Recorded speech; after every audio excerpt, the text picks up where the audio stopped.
one of the 8 wars that we ended in 8 months. At that time, 8 months, we're looking to end one more, if that's possible, Russia and Ukraine. We haven't gotten there yet, but I think we've made a lot of progress. As I said at the time, that historic accord includes the construction of the new Trump route. It's such a beautiful thing. They named it after me. I really appreciate it. It's actually a big deal.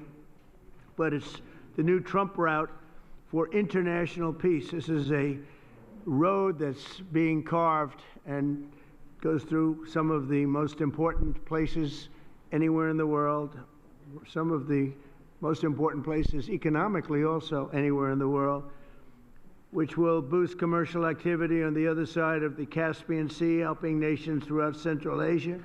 I'm optimistic that each of the countries here today will reap the benefits of peace if they embrace the opportunity that we've unleashed with the agreement.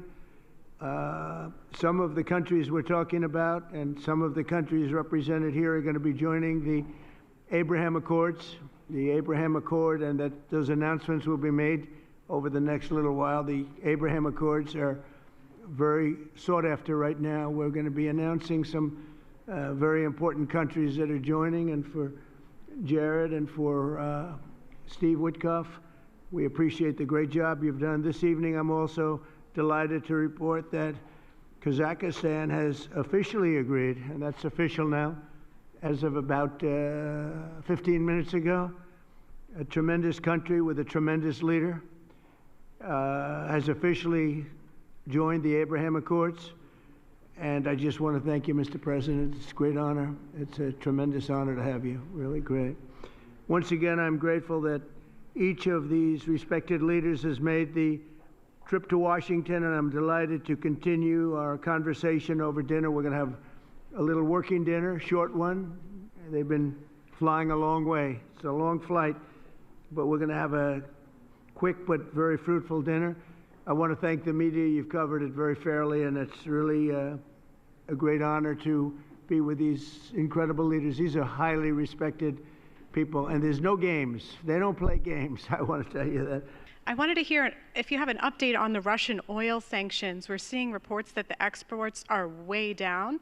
So how do you think that could affect the war in Ukraine, the United States' interests, and your partners here tonight, too? Well, I can say that the exports from Russia are way down.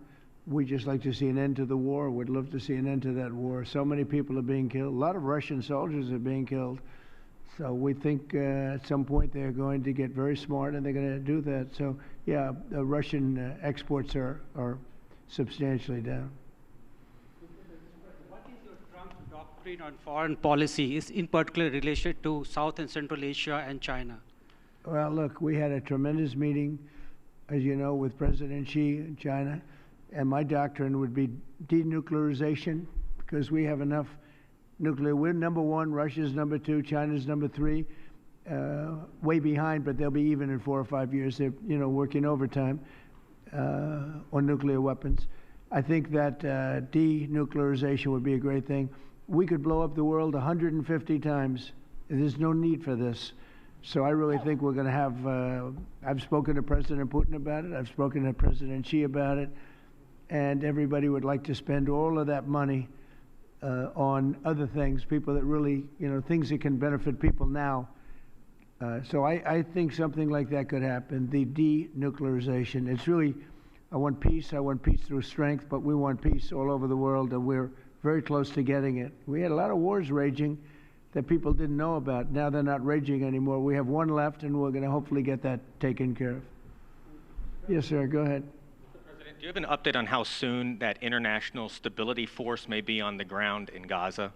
Very soon. It's going to be very soon. And Gaza's working out very well. And you haven't been hearing too much about problems. And I'll tell you, we've had countries that have volunteered. If there's a problem with Hamas, as an example, or a problem with anything, but they volunteered to, on a single basis, go in and take care of it.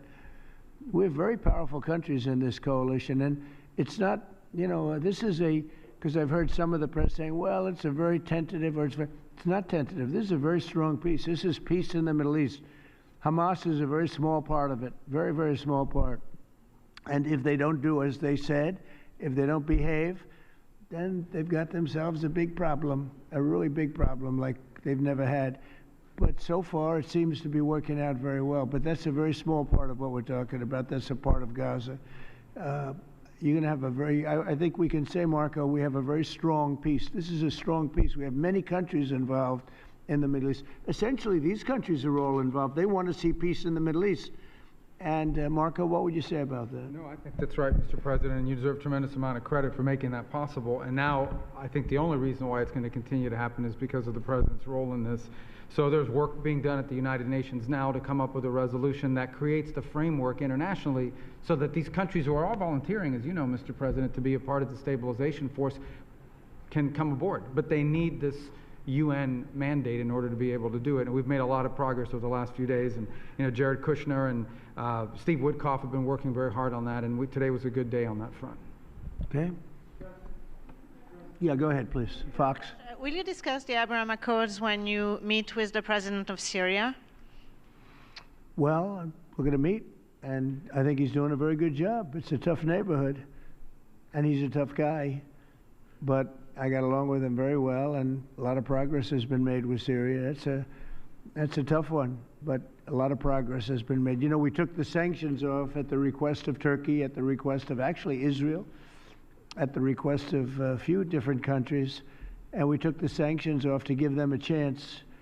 And frankly, Iran has been asking if the sanctions could be lifted. Iran has got very heavy U.S. sanctions, and it makes it really hard for them to do what they'd like to be able to do. And I'm open to hearing that, and we'll see what happens, but I would be open to it. But we did take the sanctions off Syria in order to give them a fighting shot. And I think so far I think he's doing a very good job so far.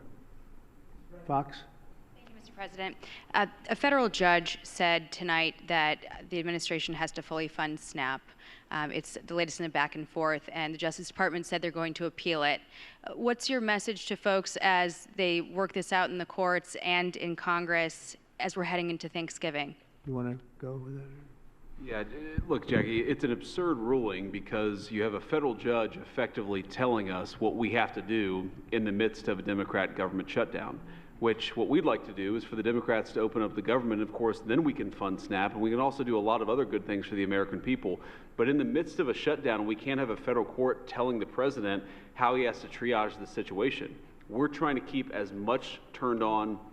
We're trying to keep as much going as possible. The president and the entire administration are working on that, but we're not going to do it under the orders of a federal judge. We're going to do it according to what we think we have to do to comply with the law, of course, but also to actually make the government work for people in the midst of the Democrat government shutdown. If they would like to end this, we would welcome working with them to end this government shutdown, and then we wouldn't have to triage what we're going to fund and what we're not going to fund. And the last thing that I'll say is the American people are unfortunately about to start suffering some very real consequences because of the shutdown.